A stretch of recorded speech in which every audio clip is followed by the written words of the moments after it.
Welcome to the Highly Sensitive Podcast. I'm Lauren LaSalle, and I'm a licensed therapist, highly sensitive person, and HSP coach.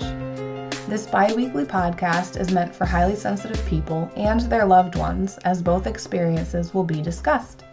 Thank you for joining me, and let's begin. Welcome to the Highly Sensitive Podcast. I'm Lauren LaSalle, and today I wanted to talk a little bit about some things that are important for highly sensitive people to incorporate into their lives, as well as some tools and strategies. So, first of all, it's very important for HSPs to find space for downtime, time for themselves, time to decompress. That is something that, in general, we need on a daily basis in order to not feel so overwhelmed and emotional and feel more balanced. Being able to find moments for yourself, as well as a good spot in your home, somewhere that you can have complete time to yourself in order to decompress. And that may mean scheduling a time with your family so that they know this time is for you, because it is so important to be able to get that time on a daily basis if you are able to. And obviously, sometimes life happens, it gets in the way, and it's just not possible to have that time to yourself. But really making an effort to get that time can be so important and make a really big impact on how you feel.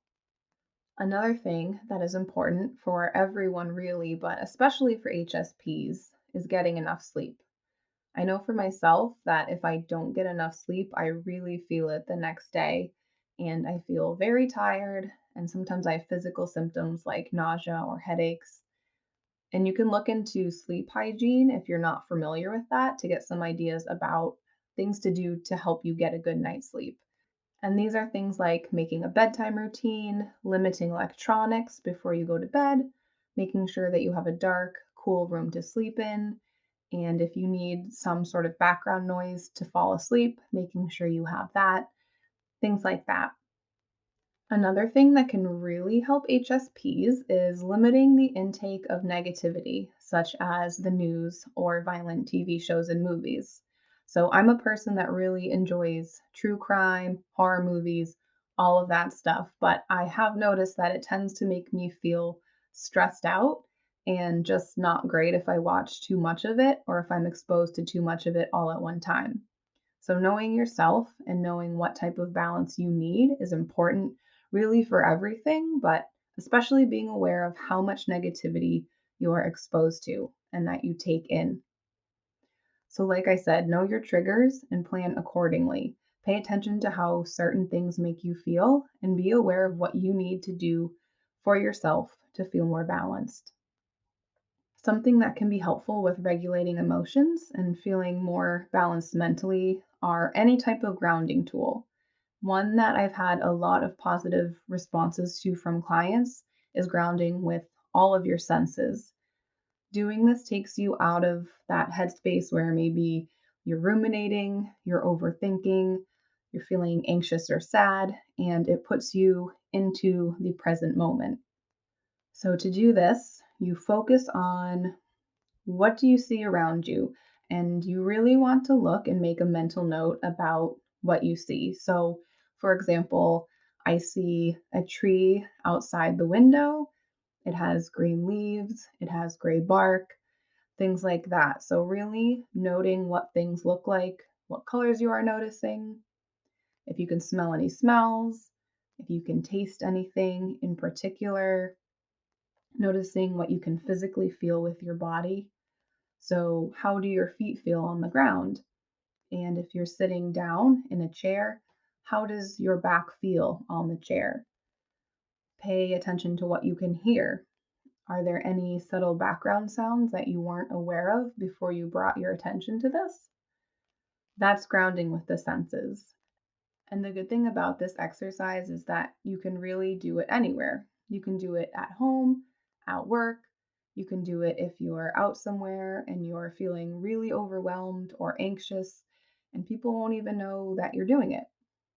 Another tool that can be helpful, which sounds pretty basic, is deep breathing. And most of us tend to breathe up in our chest, not in our belly, in our diaphragm. And to take a really full, deep breath, you have to use your diaphragm. So to do this, you breathe in through your nose, and as you breathe in, your belly should push out. And if it's helpful, you can put your hands on your stomach and feel it move up and down as you breathe in and out. So as you breathe in through your nose, your belly should expand. As you breathe out slowly through your mouth, all of the air should leave your belly, so it will go down. And that's how you take a nice deep breath. And something that can be helpful is if you count to 4 as you breathe in, and then you hold your breath and count to 7, and then count to 8 as you slowly breathe out. So inhale for 4, hold for 7, exhale for 8. And the part of the breath that really helps calm you down is breathing out. So you want to make sure that that part of the breath is nice and slow. Another exercise that can be helpful, especially before bedtime, if you have trouble falling asleep, is progressive muscle relaxation. To do this, you work up or down your body, tensing and relaxing groups of muscles. So, say you want to start with your feet. You would curl your toes for a few seconds and then relax them, and then tense your calves for a few seconds and then relax.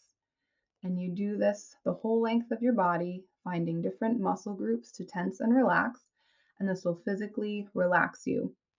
And it will also be something that can take you out of that overthinking space, like if your mind is racing before bed, because you are focusing your full attention on tensing and relaxing your muscles. Another type of grounding strategy is making a list of a category, and you could do this either just in your head or you can write it down, whichever works better for you, depending on where you are and what you're doing. So, some examples could be thinking about different types of animals, different types of food, different types of movies, different types of plants, whatever you want to do. So, this exercise also puts you in the present, fully focused on one thing. You could also take a mindful walk, which is when you go for a walk and really focus on what's around you. So you can use grounding with all of your senses during a mindful walk and paying attention to what you feel on your body, what you hear, what you see.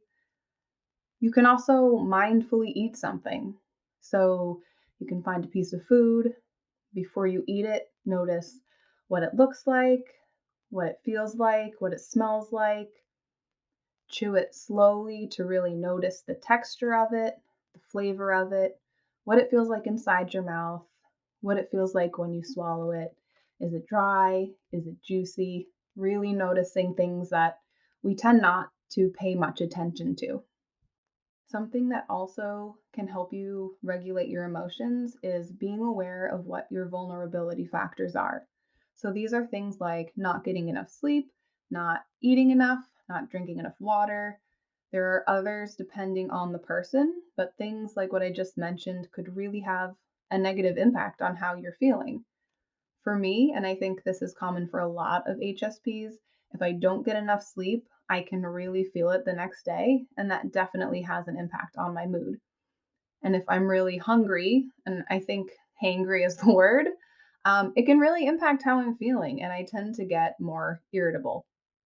So, being aware of these things about yourself are really important so you know how you might respond in these types of situations, and you can be aware of that and try not to have it go too far, like lashing out at somebody because you are sleep deprived or you're feeling really hungry and irritable.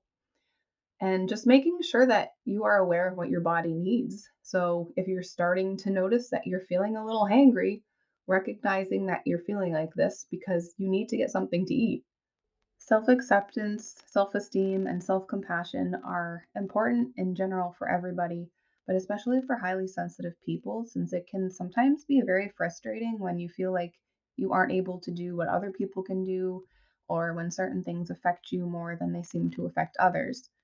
Some things you can do to help build these is writing a list of accomplishments or positive things about yourself that you can then go back to when you're feeling down. And you can remind yourself about things that are positive about you, things that you have accomplished. Sometimes that can be really helpful. And when you're in that negative mindset, it can be difficult to think of these positive things. So having a list that you can return to and look at in those times can be really useful. You could also have other people in your life write letters to you about what they appreciate about you.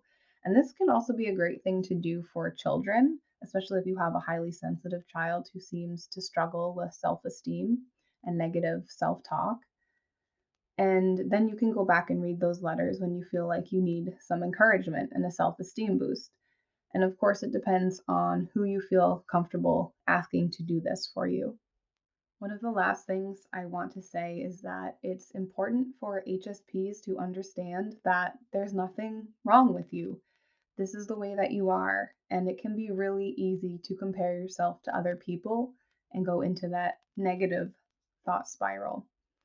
And I know that I do this with work sometimes if I'm not in a great headspace or mood, but I cannot do a regular 40-hour work week. I just can't. I've tried it for multiple types of jobs.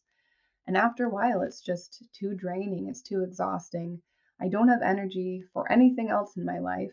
And I've had to accept that that's just how it is. And I have to try to not judge myself about that and instead figure out ways that I can make things work. So, figuring out what does work for me.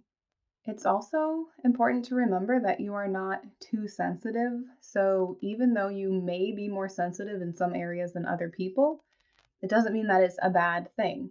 It's just a thing. Being able to be vulnerable and be sensitive can be really powerful, and just feeling comfortable being your authentic self in front of others can be really tough and it can be really beautiful at the same time. Know that the world is not set up for high sensitivity. As I was saying with my work example, you're told or made to feel that you are supposed to be working full time, and some of us can't. And there are other things that some of us have trouble dealing with, like going to really loud, crowded places or places that have bright lights. It's just too much and can feel really overwhelming. And that's okay. And the fact that it's difficult for us to cope with those things is not a reflection on who we are, and it's not a weakness. And know that you are not alone, that there are other people out there with this trait of high sensitivity. And being able to connect with other HSPs can be so validating and powerful. I know there are different groups, like on Facebook, there's some groups, or there might be different forums out there for HSPs. You can find HSPs all over social media as well. Or if you have friends who are HSPs, connecting with them can sometimes be helpful just to know that there are other people dealing with these things as well. And spending time or interacting with other HSPs can help to normalize and validate your experiences. If you would like to share any tools or strategies that work for you, or if you have any ideas for episode topics, if you have any questions for me to answer on the podcast, or if you just want to write in sharing your story for me to read on the podcast, you can email all of that to me at lauren@laurenlassallecoaching.com. You can find out more about my coaching program, as well as resources and links to my social media by visiting my website at laurenlassallecoaching.com. Thank you so much for joining me, and please share this podcast with anybody who may be interested in learning more about what it means to be a highly sensitive person. Before I sign off, I will leave you with a quote. Find out who you are and be that person. That's what your soul was put on this earth to be. Find that truth, live that truth, and everything else will come. Ellen DeGeneres.